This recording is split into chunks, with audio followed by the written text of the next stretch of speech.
Bonjour à tous. Au niveau de cette partie du cours, nous allons détailler les 2 premières phases d'une mission d'audit.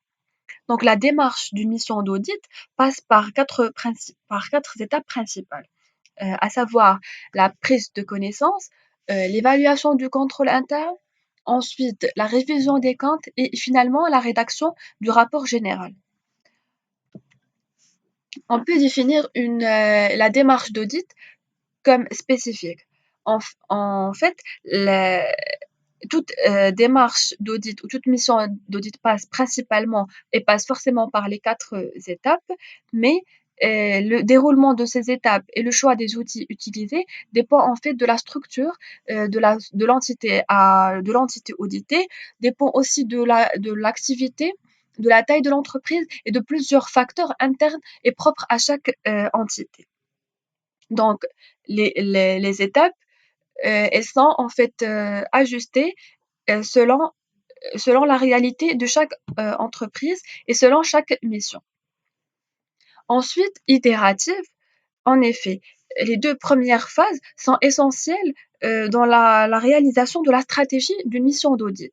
Parce qu'en fait, l'auditeur, se base sur les résultats de la prise de connaissance et de l'évaluation du contrôle interne pour, en fait, détecter les zones de risque ou de défaillance sur lesquelles il doit accentuer ses contrôles, mais aussi se base sur, la compréhension des procédures de contrôle interne pour, établir et choisir, en fait et choisir les outils qu'il va utiliser pendant la vérification.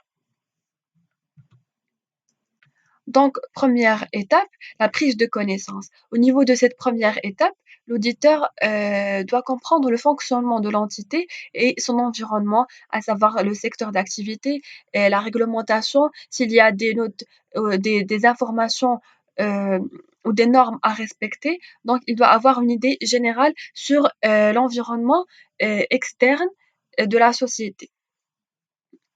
Et il doit en fait avoir une idée, sur les procédures de contrôle interne mises en place. Heu, Tout d'abord, vérifier si en fait l'entreprise dispose d'un département de contrôle interne, d'une entité de contrôle interne et vérifier en fait les différents travaux et contrôles de vérification effectués par celle-ci. Donc ensuite, on vient l'étape de l'évaluation du contrôle interne mis en place. Donc au niveau de cette étape, l'auditeur, doit effectuer, plusieurs, tests, en utilisant plusieurs outils. L'objectif de cette étape, c'est en fait d'évaluer, premièrement, la pertinence de ces procédures. C'est-à-dire, est-ce que ces procédures, nous permettent effectivement d'identifier les zones de risque, permettent en fait, d'éviter le risque de fraude, le risque d'erreur? Est-ce qu'elles sont pertinentes et permettent à l'entreprise d'avoir un résultat en termes d'information financière qui est fiable, qui est sécurisé et qui est sincère? Et deuxièmement, vérifie le respect, le degré de respect de ces procédures par les différentes fonctions de la société et par les différents collaborateurs. Et pour en fait arriver à son objectif, il a besoin d'effectuer 2 types de tests. Nous avons les tests de conformité qui consistent en la vérification d'un nombre limité d'opérations en vue de constater que les systèmes comptables et de contrôle interne décrits sont appliqués.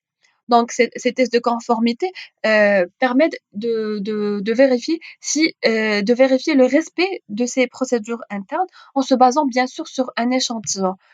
Heu, il est il est assez difficile en termes de charges et en termes de ressources disponibles, de vérifier des, hem, l'exhaustivité des procédures et l'exhaustivité des opérations réalisées. Mais, l'auditeur, heu, essaie de choisir un échantillon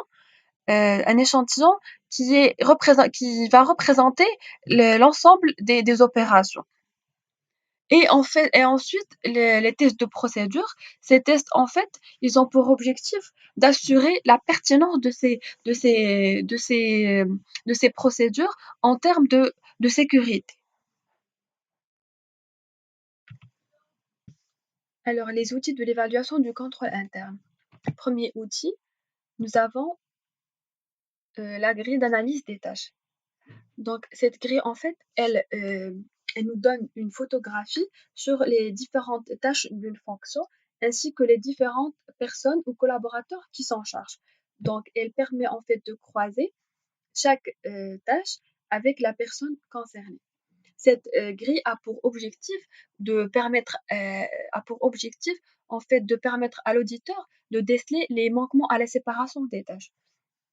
En fait, au niveau de l'organisation d'une structure ou d'une fonction, les tâches critiques ne doivent pas être affectées à une seule personne, mais plutôt partagées entre plusieurs individus afin d'éviter le risque d'erreur ou le risque de fraude.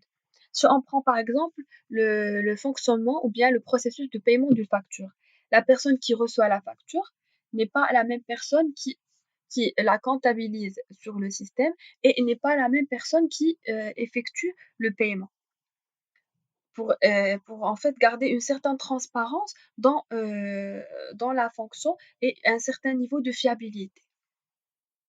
Donc, une grille d'analyse des tâches ou de séparation des tâches, elle comporte autant de lignes que de tâches. Nous avons en première colonne les différentes tâches euh, et la nature de chaque tâche. Et en face, nous avons en fait les différentes personnes qui effectuent ces tâches. Si on prend par exemple l'exemple d'un processus de paiement des factures fournisseurs au niveau d'une PME, nous avons par exemple 10 étapes.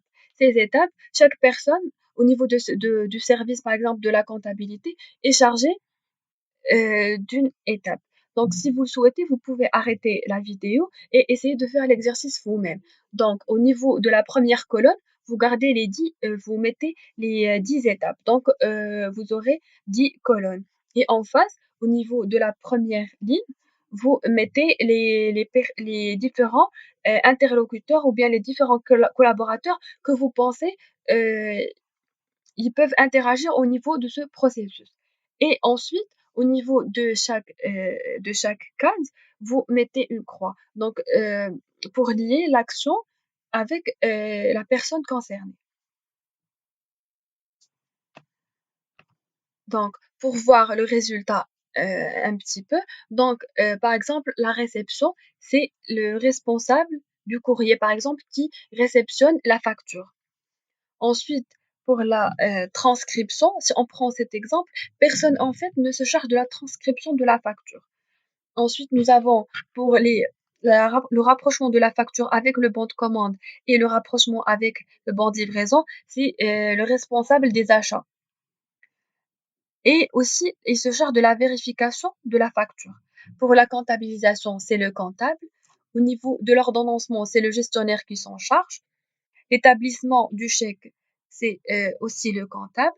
La signature du chèque, c'est un fondé de pouvoir, c'est-à-dire le responsable financier, par exemple.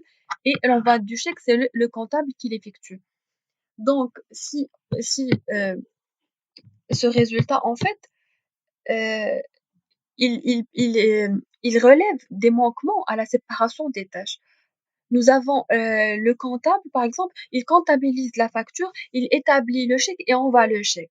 Donc, le comptable, il est chargé de comptabiliser, d'enregistrer les données de la facture au niveau du logiciel de la comptabilité, au niveau du système de l'information de la société. Il est aussi chargé de l'établissement du chèque et de l'envoi du chèque. Si on veut plus de transparence, on pourrait, par exemple, euh, confier l'établissement du chèque au trésorier, parce que c'est le trésorier qui a le suivi de la trésorerie et des différents paiements effectués pour les fournisseurs. Et aussi, ça permet un deuxième contrôle. Le comptable, il enregistre la facture et le trésorier, avant d'établir le chèque, il contrôle la conformité de cette facture.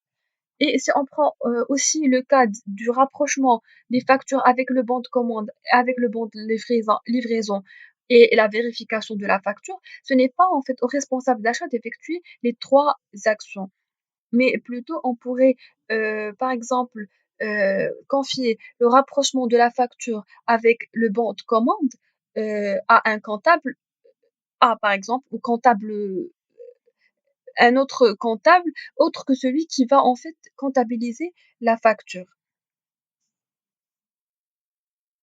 Donc, en fait, tout ça pour dire que la grille de séparation, en fait, elle permet de donner une vue globale, une cartographie des fonctions, des tâches d'une fonction et des responsables. Il serait plus pertinente, en fait, si au niveau de la société, au lieu de donner tout simplement, ne donner que les titres de poste, euh, mais plutôt donner des noms pour pouvoir en fait aller directement vers la personne et lui poser les questions, euh, des questions ciblées qui vont nous permettre en fait d'améliorer cette procédure de contrôle interne et d'améliorer la séparation des tâches au niveau de cette entité et aussi en cas de risque majeur, de risque d'erreur ou de risque de fraude, savoir vers qui s'adresser euh, et par où commencer au niveau des contrôles et des vérifications.